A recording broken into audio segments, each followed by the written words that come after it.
تھے، ہر جگہ جو لوگ تھے وہ مسلمان تھے. بھوپال میں جو نواب تھے وہ مسلمان تھے، لکھنؤ میں جو نواب تھے وہ مسلمان تھے. آپ اگر دیکھو گے تو ہندوستان پر جن لوگوں کی حکومت تھی وہ مسلمان تھے، اور انگریزوں نے یہ ملک اور یہ ملکوں کا اقتدار اور حکومت مسلمانوں سے چھینی تھی. کہتے تھے کہ ہمارے سب سے بڑے دشمن یا جن سے ہم نے حکومت چھینی ہے، ملک کو چھینا ہے، وہی لوگ ہمارے سامنے رہیں گے، اس لیے مسلمانوں کو ختم کیا جائے. داڑھی ٹوپی کرتے والے لوگوں کو چن چن کر کے پھانسی دی جا رہی تھی. 10 لاکھ مسلمانوں کو شہید کیا گیا. انہوں نے اقتدار اور حکومت مسلمانوں سے چھینا تھا. آئندہ مسلمان اس حیثیت میں نہ رہے کہ وہ انگریزوں سے اقتدار واپس لے سکے، ملک کو واپس لے سکے، تو ساری مصیبت مسلمانوں پر آئی.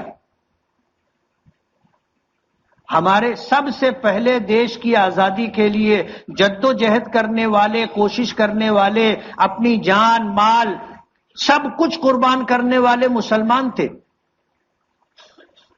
لیکن جب یہ احساس ہوا کہ تنے تنہا مستقتا، تو مہاتما گاندھی جو ساؤتھ افریقہ میں تھے ان کو وہاں سے لائے، ان کو مہاتما کا خطاب دیا، اور مسلمانوں نے اپنے پیسے سے، مولانا محمد علی جوہر نے بمبئی کوٹھی بیچ کر کے اس پیسے سے مہاتما گاندھی کو پورے ہندوستان کا دورہ کروایا، اور پھر ملک میں بسنے والے جتنے ہمارے بھائی ہیں ان تمام لوگوں کو انگریزوں کے خلاف جوڑا، متحد کیا، جد و جہد کی اور کوشش کی.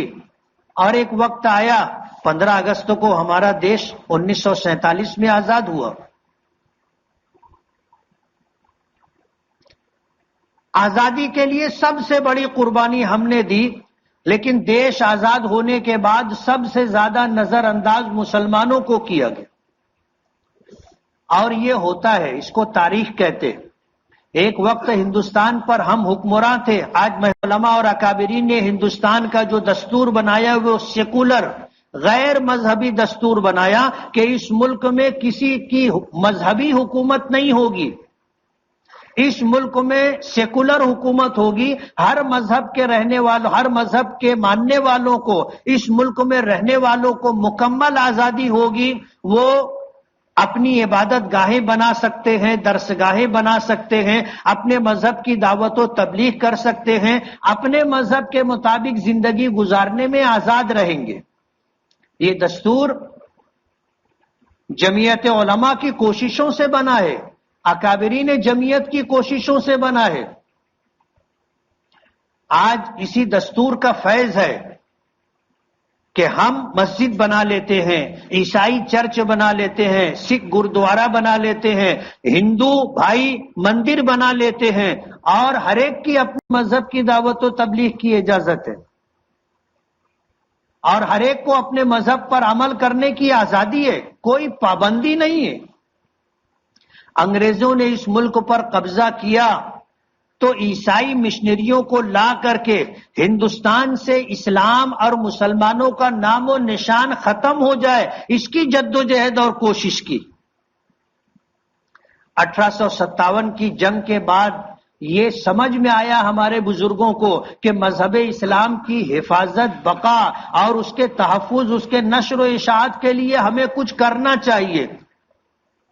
اب ہم میدان میں جنگ لڑنے کے اہل نہیں رہ گئے، ہماری طاقت ختم ہوتی جا رہی ہے، ہم کمزور ہوتے جا رہے ہیں.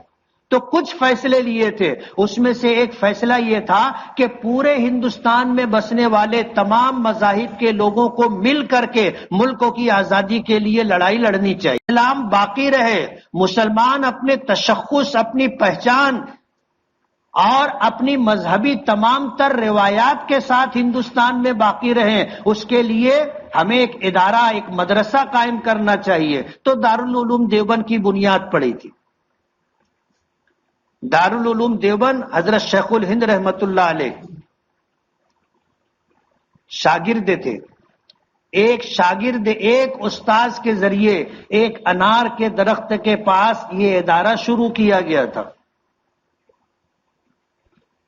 ایک استاذ ایک شاگرد. یہی دارالعلوم دیوبند کی بنیاد تھی۔ دارالعلوم میں ایک مسجد ہے، چھتا مسجد نام ہے اس کا، وہیں پر اس کے صحن میں انار کا وہ درخت آج بھی ہے، آج بھی ہے۔ وہیں پر بیٹھ کر کے ایک استاذ اور ایک مدرسے کی بنیاد ڈالی تھی۔ آج ہندوستان ہی نہیں، پوری دنیا کے مسلمانوں پر دارالعلوم دیوبند کا احسان ہے۔ یہاں سے پڑھنے والے اور پڑھ کر جانے والے پوری دنیا میں اسلام کی بقا، تحفظ، اس کے نشر و اشاعت کا کام کرتے۔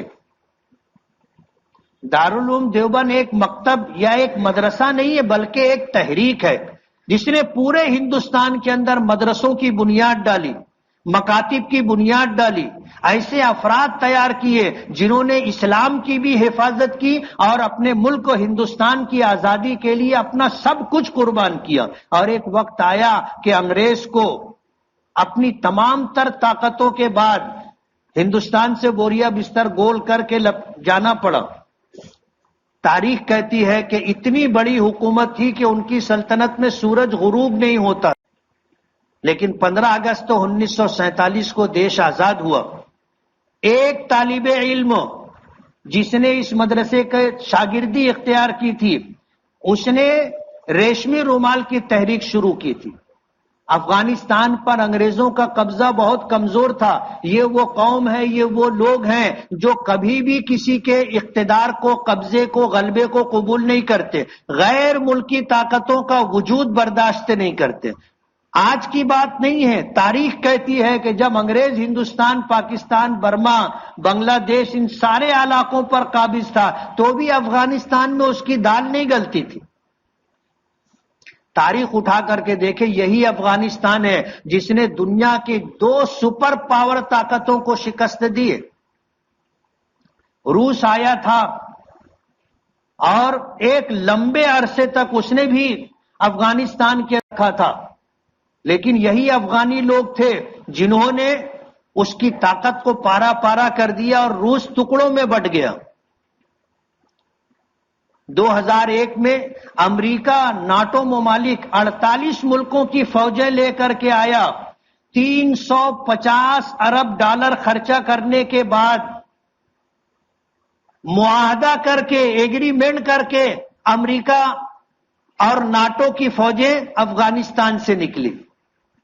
یعنی اگر دیکھا جائے یا کہا جائے کہ انہوں نے جانے کا راستہ مانگا کہ ہم کو چلے جانے دو، یہ تاریخ ہے۔ ہم کسی کی حمایت بھی نہیں کرتے، مخالفت بھی نہیں کرتے، لیکن تاریخ ہے یہ۔ امریکہ جیسی سپر پاور طاقت کو جانے کے لیے ایگریمنٹ کرنا پڑا، ہم اتنے دنوں میں آپ کا ملک کو خالی کر دیں گے، اپنی فوج اور فوجی ساز و سامان لے کر کے چلے جائیں گے۔ نہیں جا سکے، کچھ وقت بڑھا کر کے، کچھ مدت بڑھا کر کے مانگا، اور اس نتیجے پر پہنچے کہ اتنی بڑی رقم خرچ کرنے کے بعد بھی افغانستان ہمارا نہیں ہے، واپس چلے گئے۔ اور جو لوگ ان کے رحم و کرم پر حکومت کر رہے تھے، ظاہر بات ہے وہ کتنے دن ٹکنے والے تھے۔ لوگ کہہ رہے تھے کہ افغانستان پر قبضہ کرنے میں 4 مہینہ لگے گا۔ جب یہ بات کہی جا رہی تھی، وہاں سے افغانستان پر قبضہ کرنے کے لیے ان کو 4 ہفتے بھی نہیں لگے۔ آج افغانستان پر جو لوگ قابض ہیں، اس ملک کی والے نے اس وقت افغانستان کے بادشاہ سے مدد مانگی تھی کہ ہم اندر سے انگریزوں کے خلاف کھڑے ہوں گے، آپ باہر سے انگریزوں پر حملہ کریں۔ تحریک ریشمی رومال اگر آپ نے پڑھی ہوگی تو اس میں یہی سارا پروگرام ہے۔ وہ لوگ شیخ الہند رحمت اللہ علیہ کی تحریک ریشمی رومال سے متاثر تھے۔ میں اور بہت کچھ نہیں کہنا چاہتا۔ آج تو مصیبت یہ ہو گئی ہے کہ اگر کوئی شخص سچی بات یا کوئی ایک جذباتی جملہ بھی کہہ دے تو ہندوستان کا میڈیا اس کے پیچھے پڑ جاتا ہے کہ اب تم کو افغانستان میں جا کے رہنا چاہیے. لیکن جو سچائی ہے وہ سچائی ہے. اور ہوا کا رخ ماضی سے بتا رہا وقت آئے گا کہ لوگ تھک جائیں گے. کیوں؟ جنگ ہتھیار سے نہیں جیتی جاتی، طاقت کے بل پر نہیں جیتی جاتی، جنگ حوصلوں سے جیتی جاتی ہے، شجاعت اور بہادری سے جیتی جاتی ہے. 2016 میں پارلیمنٹ میں اسد الدین اویسی نے کہا تھا کہ ہندوستان کی حکومت کو طالبان سے بات کرنی چاہیے. تو پورے ہندوستان کے فرقہ پرستوں کو یہ بات بہت بری لگی تھی. لیکن آج صورتحال ایسی بن گئی ہے کہ ہماری خارجہ پالیسی ایسی ہے کہ ہمیں نہ نگلتے بن رہا ہے نہ اگلتے بن رہا ہے. ہمارے ملک نے، ہماری سرکار نے کئی ارب ڈالر وہاں پر خرچہ کیا ہے. جو پروجیکٹ شروع کیے تھے وہ سارے ادھورے پڑے. خارجہ نے قطر دوحہ کے کانفرنس میں یہ بات کہی تھی کہ اگر طاقت کے بلبوتے پر افغانستان پر کوئی قبضہ کرتا ہے تو ہم ان کی حکومت کو مانیں گے نہیں. آج چین جیسی طاقت، روس جیسی طاقت افغانستان میں برسر اقتدار جو لوگ ہیں ان سے بات چیت کر رہے ہیں. انہوں نے اپنی ایمبیسی وہاں ختم نہیں کی، باقی رکھی ہے. تو ہوا کا رخ تو نظر آ رہا تھا کہ کیا ہونے والا ہے. سدا کا اقتدار صرف اللہ کا ہے. اللہ کے علاوہ کسی کا اقتدار ہمیشہ نہیں رہتا. اور دنیا کی تاریخ ہے، تبدیلی آتی ہے. آج کوئی اور ہے، کل کوئی اور ہوگا. یہ دنیا کی تاریخ، اس پر کوئی گفتگو نہیں کرنی ہے. مجھے جو بات کہنی ہے کہ ہم نہ طالبان کی حمایت کرتے ہیں نہ مخالفت کرتے. آج وہ اقتدار میں آئے ہیں، آنے والا کل بتائے گا.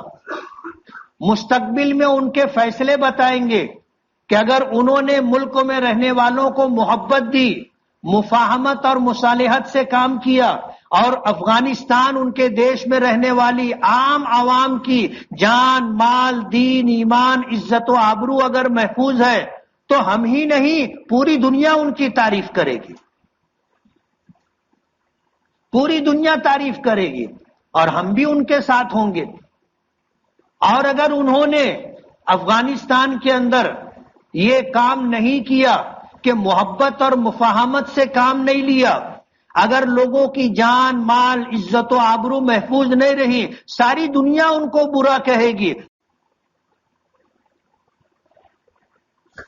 اس لیے آج ہندوستان کا مسلمان بہت نازک پوزیشن میں ہے. آج ہماری مجبوری آپ اگر سنو گے تو حیرت ہوگی کہ ہمارے مسلم پرسنل لا بورڈ کے 2 نمائندوں نے،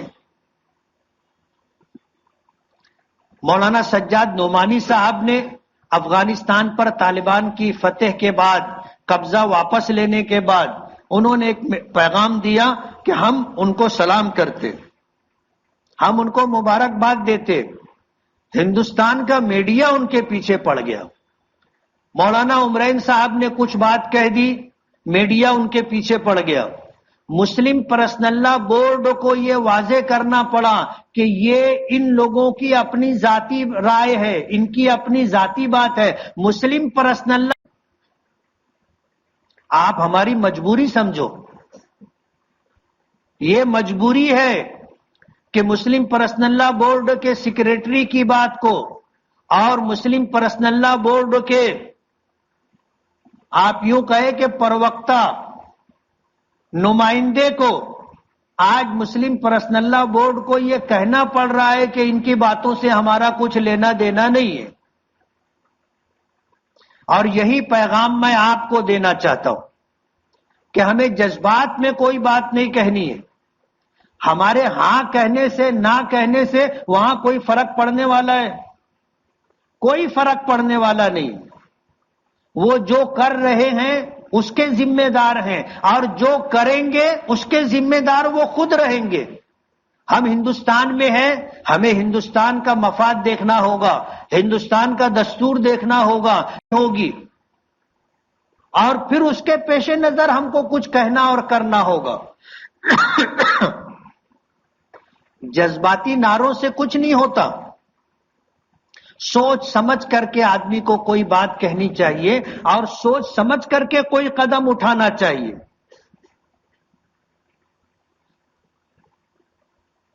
آج اگر پورا ہندوستان ان کی حمایت میں کھڑا ہو جائے تو ان کا کیا بننے والا ہے، اور ان کی مخالفت میں کھڑا ہو جائے تو ان کا کیا بگڑنے والا ہے؟ وہ اپنی لڑائی لڑ رہے ہیں، کبھی ہارے تھے کبھی جیتے، آگے کل کیا ہوگا ہمیں پتہ نہیں ہے۔ لیکن آج ہندوستان میں دارالعلوم دیوبند کو نشانہ بنانا، ہندوستانی مسلمانوں کو نشانہ بنانا، ہندوستانی مسلمانوں کی دیش بھکتی کے اوپر سوالیہ میں میڈیا کا اور فرقہ پرستوں کا ایک چلن ہو گیا ہے۔ کوئی بات کہی جاتی ہے تو بیچ کی اتنی بات لے لی جاتی ہے، آگے پیچھے کی ساری بات ختم کر کے بیچ کے چند جملے اٹھا کر کے اسے پورے ہندوستان میں چلایا جاتا ہے اور فرقہ پرستی کو ہوا دی جاتی ہے۔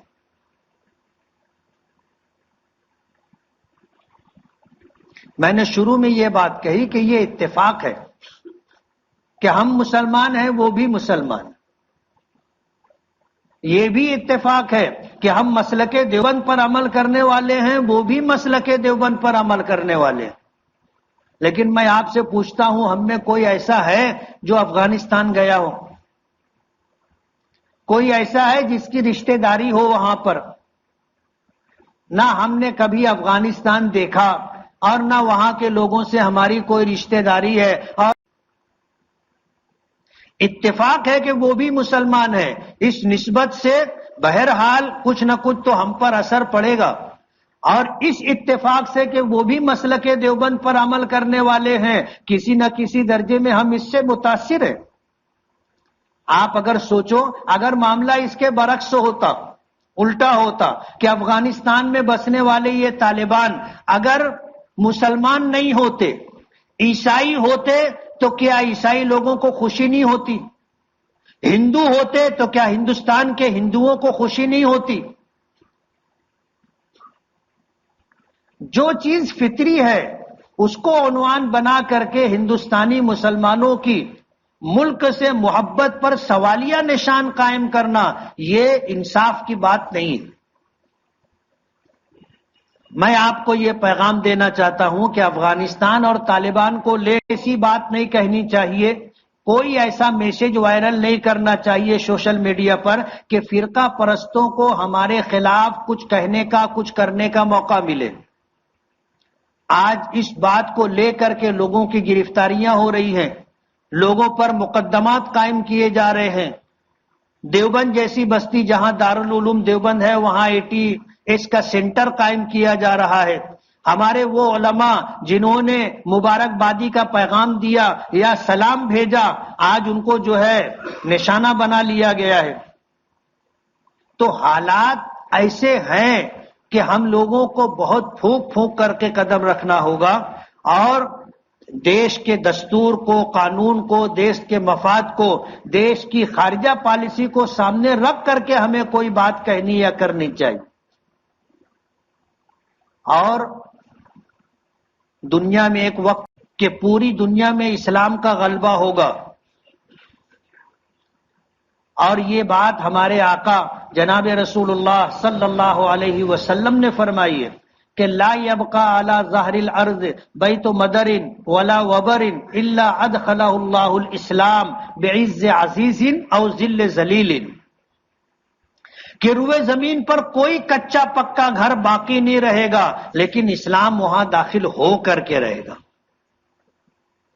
قبول کرنے والے چاہیں تو عزت سے قبول کر لے، مان لے، ورنہ ان کو ذلیل ہو کر کے ماننا پڑے گا۔ ایک وقت آئے گا، اور آگے کی ایک بات بتا دوں، ہمارے نبی جناب رسول اللہ صلی اللہ علیہ وسلم نے پیشن گوئی کی ہے کہ اس کا آغاز ہندوستان سے ہوگا۔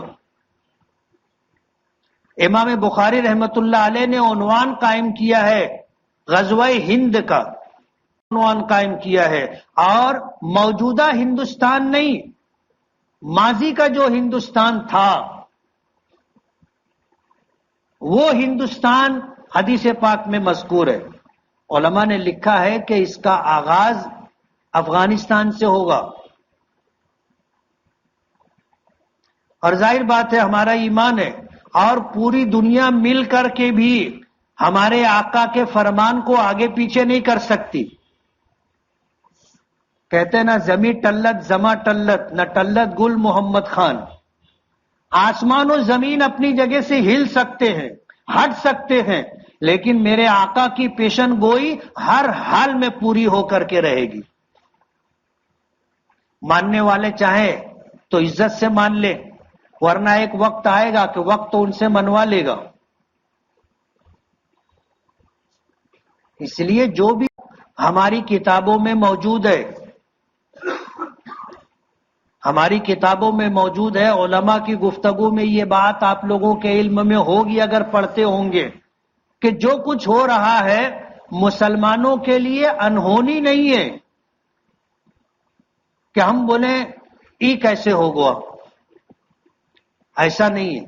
جو ہو رہا ہے اس کا تذکرہ حدیث پاک میں پہلے سے موجود ہے، علماء کرام جانتے ہیں، علماء کرام جانتے۔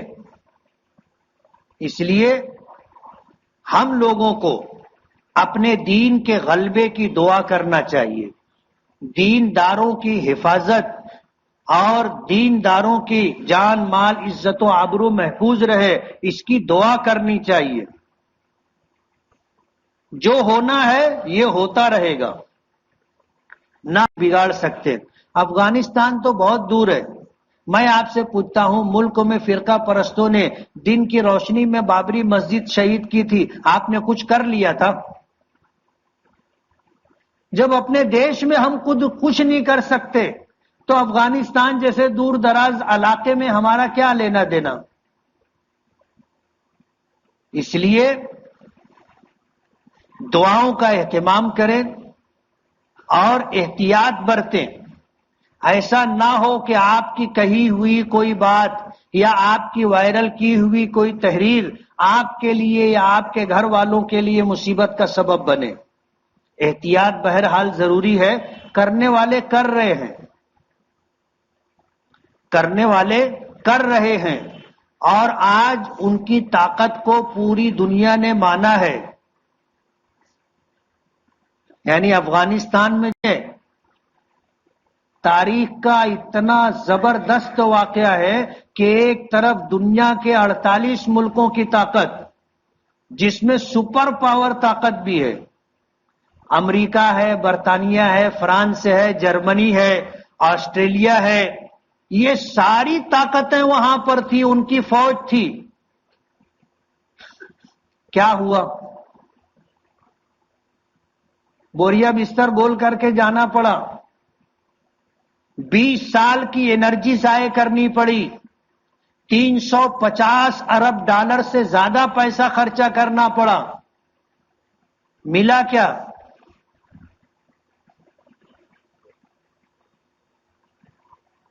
اس لیے دنیا میں انقلابات آتے ہیں اور ایک تاریخ ہے، کل کوئی اور تھا، آج کوئی اور ہے، کل کوئی اور رہے گا۔ ہم لوگوں کو ذاتی تقاضوں کو پیش نظر رکھ کر کے ہمیں احتیاط کرنی ہے، بولنے میں بھی اور کرنے میں بھی۔ دعاؤں کا اہتمام کریں، اللہ تعالی حق کو غلبہ عطا فرمائے۔ وآخر دعوانا ان الحمدللہ رب العالمین۔ جن لوگوں نے سنتیں نہ پڑھی ہوں وہ سنت پڑھ لیں۔